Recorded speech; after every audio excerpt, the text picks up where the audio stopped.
So what are three tanks, guys, that were leaked, yes, last year actually, and didn't get added, by the leakers that normally get everything right. So we shall see these tanks being added anyway in a very soon future, right?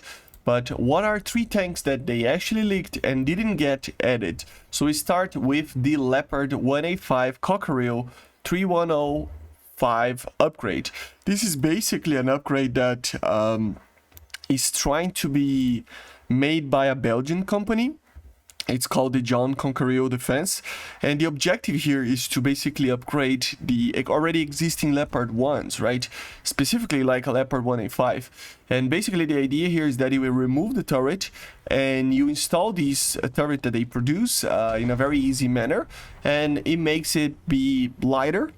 Although it has less armor, it doesn't matter because, it will get destroyed anyway by any type of shot that it's bigger than, 30 millimeters. And so the objective is to cut weight over here and have a modernization package, so better sighting systems. The protection itself is not bad. It's this tank 4569 level 5, so it's like 25 millimeters it can take, so it's pretty all right actually. And yeah, the turret is basically reduced to 2 crew members. You have an autoloader, dual sight stabilize it, improve it and modernize it, fire control systems. You have basically the same engine and the same mobility. I mean, although it is lighter by 3 tons or something, 3.5 tons or something like that. So in a general sense, it is very similar to the Leopard 1A5, but being a little bit lighter and with an autoloader, the same good old 105, so it's a very, very interesting tank that probably will be added very soon. And it was leaked, as I said, last year. So it didn't get added yet, so yeah, but it was leaked by the same leakers that get normally everything right. So I would think that this thing will come very, very soon. Okay, the second one is the G6 HVM, which is a vehicle that has been on the talks for a very long time actually. It would be basically a G6, a South African, based vehicle on the G6 chassis, right? But now it's a proper AA system. So in the game right now, this vehicle is an artillery piece, like an SPG, right? But it would be a proper AA system with some very, very good missiles. The mobility and everything would be pretty much the same. The main thing is that it would have a PESA radar, which can have 25 kilometers of range and a 7.5 kilometers of ceiling, and of course a 360-degree scan, right? You would have a tracking radar with 20 kilometers lock range and a 10 kilometer IRST range with it, and then the missile. So you would have obviously some other things, but the main thing would be the missile. So the main missile would be kind of a Cockerill missile, just a normal missile that we use already in the game. It would have a max range of 15 kilometers, 12 kilometers effective range, and 8 kilometers maximum effective altitude. It would fly at very fast speeds, and it would turn at 40 G single plane. So that's pretty good, right?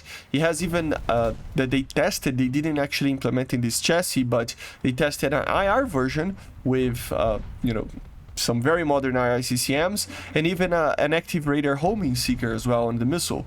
And in a general sense, it would be a very good upgrade to the AAs that the British have, right? I don't know if it would be better than the ADATs, maybe not, probably not, I would say, right?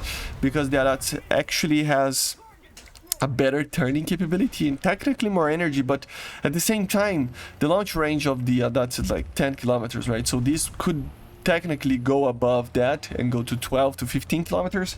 So honestly, it might actually be able to hit targets that are further away than the ADATs, right? If you take a look on this missile envelope, you can see that at a 4,000 meter altitude, it could hit a target at 12 kilometers. So it's pretty good range, it really is pretty good range, and you could actually do well and be a great addition for the British. This vehicle never got actually added to the service, but they had a prototype, they tested everything, so it would be very, very cool, and it would help, especially with the objective of Gaijin adding new SAMs for everybody, right?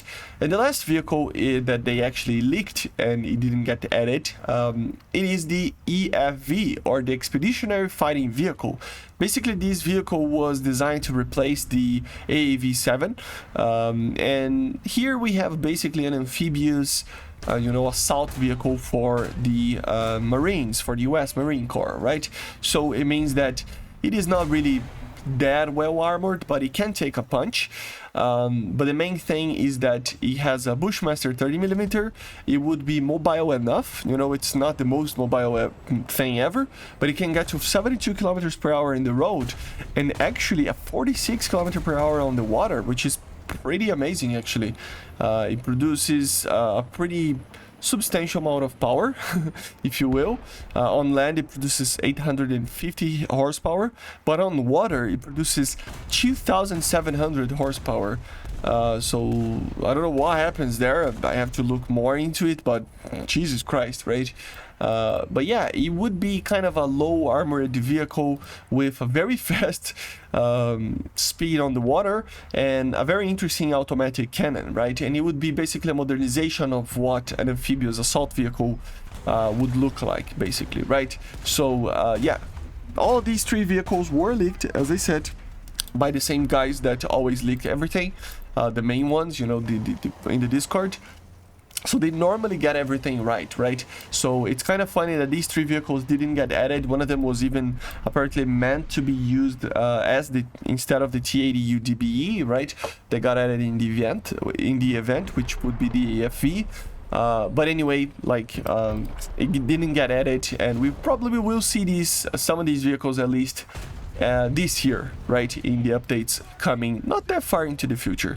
So let me know in the comments what you think about these three vehicles. Do you like to see them now or not? Let me know in the comments. I see you guys on the next one. Make sure to subscribe, and bye guys, see ya.